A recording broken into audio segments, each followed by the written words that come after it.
apologize for having to run, but you know, I have 1,000 things in New Jersey. But I am grateful and happy that you guys are doing this out here in Brooklyn, and I want to thank my sister April Silver for always being involved and making sure that, you know, I am involved in understanding where this movement is going and what we need to do to make sure that we preserve our culture, our history, and who we are.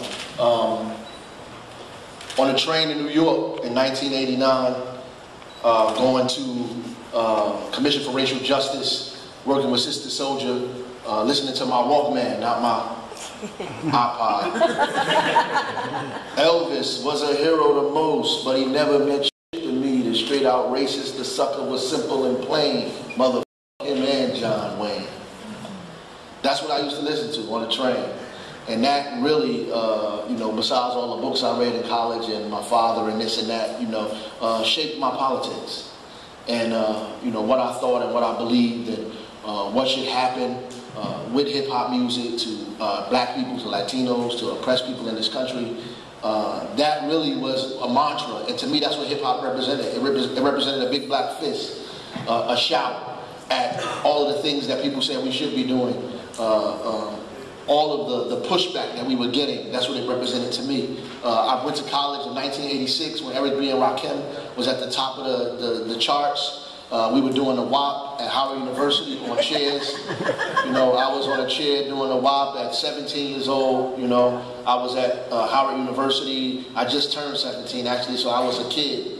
You know, growing up in hip-hop music at Howard University. And it was nothing to me but something that I loved, something that I liked. It just represented who I was, what I lived, what I believed, what I felt was all expressed in hip-hop music. It was nothing. The kids just listened to hip-hop because that's who they were. That's what we related to. That's what we became. We saw ourselves as those people rapping. And when they spoke, we felt it like a minister was speaking to church, and people would clap their hands and they would say, tell your partner amen, and tell the person sitting next to you. That's how you felt when you listened to hip-hop music. You felt like somebody was ministering to you, telling you something. You know, when the DJ turned, when the attention came from the DJ and went to the MC, it went from just music or just form to content.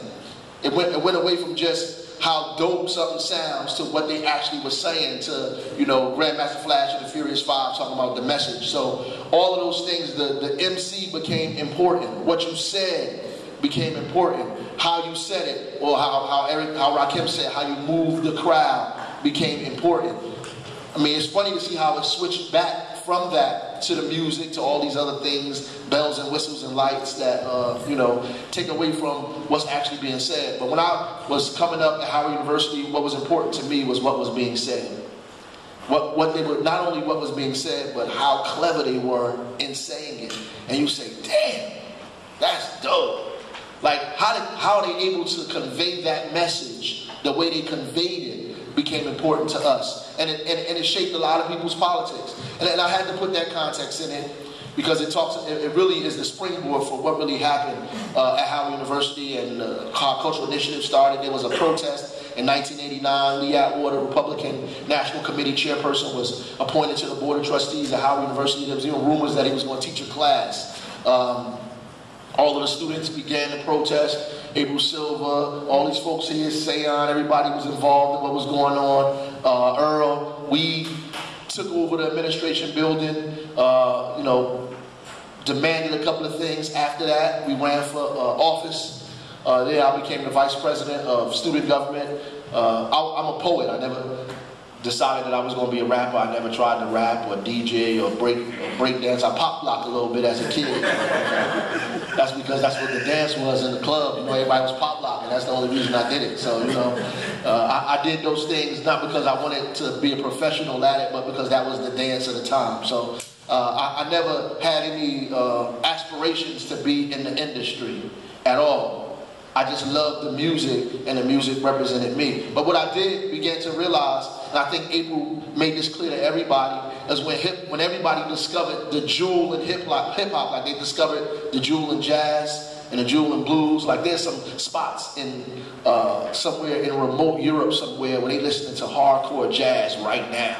that most people, the people who founded the music, don't even know those songs, don't even know those kind of riffs. They listen to some serious Monk, you know, some serious Charlie Parker. They listen to some serious stuff in the crevices in Europe somewhere, in Switzerland, and on the continent, all over the place. But here in the hood where it began, you know, most of the kids who are the great-great-great-grandchildren of that have no idea what it is at all.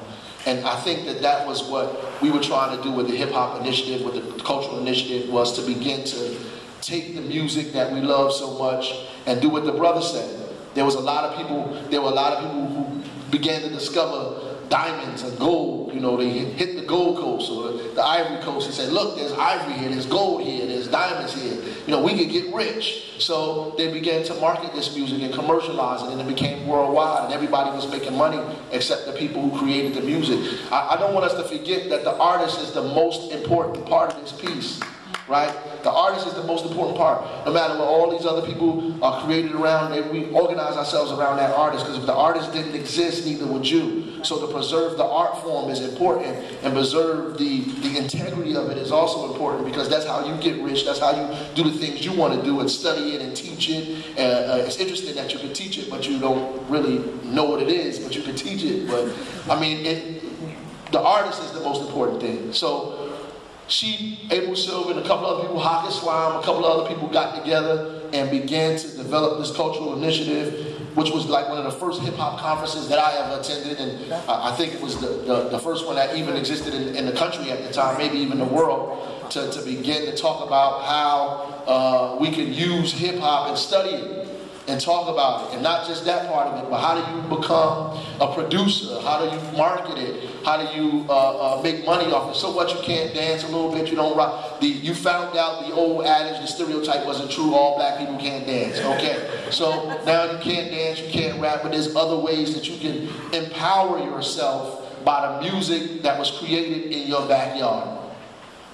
And that was what the whole conference was about. How do we eat off of this? How do we eat, take care of ourselves, take care of our community, take care of our people, at the same time with this music that was created because of our condition, because of our existence in this country, from where we started to where we are now. The evolution of blues, of gospel, of ring shouts, to jazz, to DJing, to MCing, to breakdancing, to where we are today, to a bunch of rock stars. But now, you know, how did it evolve to that? And how are we able to, one, teach it to our children so they don't forget it, preserve it so the integrity of it is not lost, use it to be able to eat and make money off of yourself and continue at the same time? How do you do those things? And that was what the cultural initiative was about. And I was just a kid in that. There was no blueprint.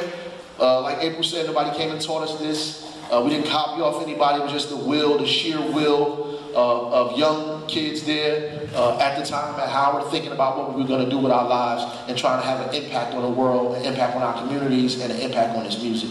That's basically what we did. And we had rappers that you wouldn't believe from all over the place coming in trains and, you know, in cabs and all kinds of other things before, you know, they got to be on the BET Awards and MTV, and before they became rock stars and famous, way before Lil Wayne and all this stuff, and the tattoos and the scissor and all of that. You know, everybody, you know, they came, they was just interested in hip-hop. Like the music, the rhyme, how to make this happen. And they just loved the fact that there was some college students somewhere that was talking about something they were doing in the Bronx, in New York somewhere. They weren't thinking about none of this and said, wow, you want to study this? Right. This is amazing. I just did this on a napkin in my kitchen last night, banging on the table and beating with my mouth. You want to study this?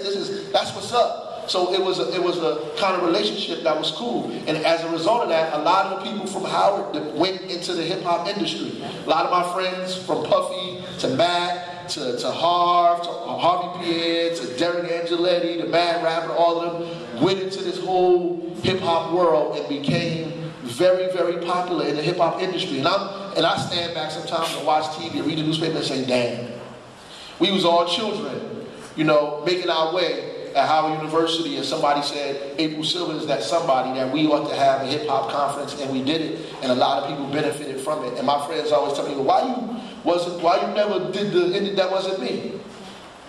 I wasn't interested in that, like that. What I was interested in, though, was the politics of it all. And the politics of it means, how do you protect it? That's basically what it means. I grew up in Newark, so I learned that you can buy something from the store, and I'm a close, but it ain't yours if you can't keep it. Like, you could go buy a radio and walk the street with your boombox, but the next cat down the street, if he got more power than you, he could just take it from you. And tomorrow it'll be his radio. And he'll be walking down the street, and you'll be looking at him with your radio, like, damn, that used to be my radio.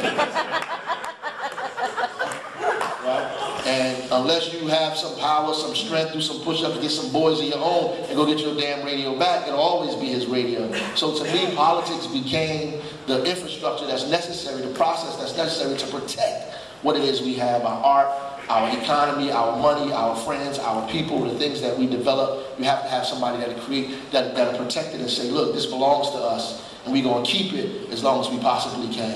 Thank you, and enjoy the conference.